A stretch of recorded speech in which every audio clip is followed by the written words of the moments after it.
quand j'étais enfant, on n'avait pas l'Internet. Je sais que c'est probablement très inquiétant pour vous, les enfants qui écoutent cette vidéo. Alors je lisais parce qu'il n'y avait rien d'autre à faire.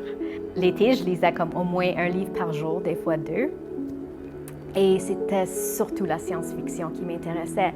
Imaginer un autre monde, ça pouvait être quoi? Un meilleur monde, un monde détruit, un monde dévasté, post-apocalyptique. Je pense que ce qu'il faut, bien, selon moi, en ce moment, c'est les œuvres des artistes qui peuvent vraiment nous communiquer que wow, si on ne change pas la façon qu'on fonctionne dans ce monde, qu'on va vraiment voir des changements très dévastants, très difficiles. Et on peut comprendre ça à travers la science-fiction. Alors, ce que je fais d'une façon, c'est vraiment la science-fiction visuelle.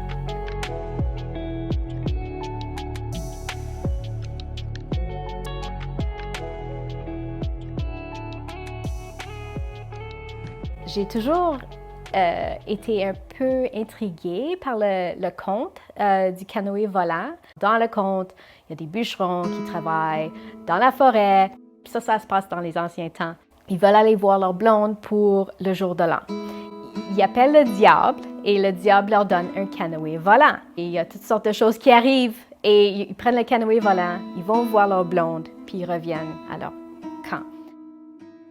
C'était important pour moi de réinterpréter ce conte parce que pour moi, en étant françaiscoise, née en Saskatchewan et comme quelqu'un qui parlait le français, il me semblait que la culture venait toujours de l'extérieur, qu'il y avait la culture québécoise, qu'il y avait la culture française de France, mais qu'il n'y avait pas moyen pour moi de participer à la création de la culture.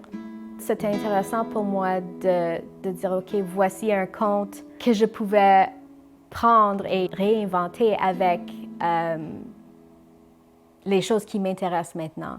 Je me suis demandé, qu'est-ce qui se passerait si quelqu'un dans le futur utilisait le mode de transportation que les voyageurs dans ce conte-là utilisaient. Alors, ce serait dans le futur où il n'existait plus de plantes. Alors, les humains avaient dévasté la Terre, il n'existait plus de plantes.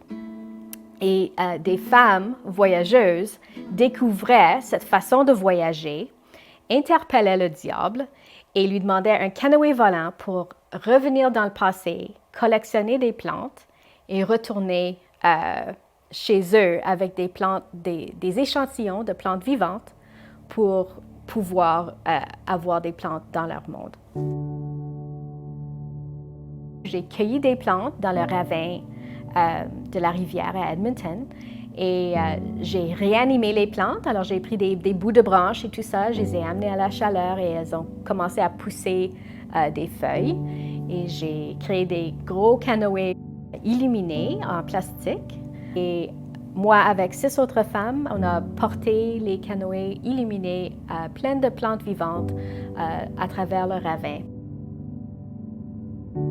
Pour moi, l'idée que les porteuses créaient un jardin et revenaient dans le passé pour pouvoir faire un jardin était très important. Le jardin, c'est une place où on peut vraiment apprendre à collaborer avec la nature, à vraiment apprendre ce qu'elle nous offre et ce qu'on peut lui offrir aussi, et à travailler avec elle d'une façon vraiment collaborative, où on peut s'entendre, on peut s'apprendre. Alors, de voir comme des petits arbres qui vivaient dans un enclos, c'était vraiment quelque chose. Alors, c'était vraiment un impact émotionnel que je cherchais avec ce projet-là.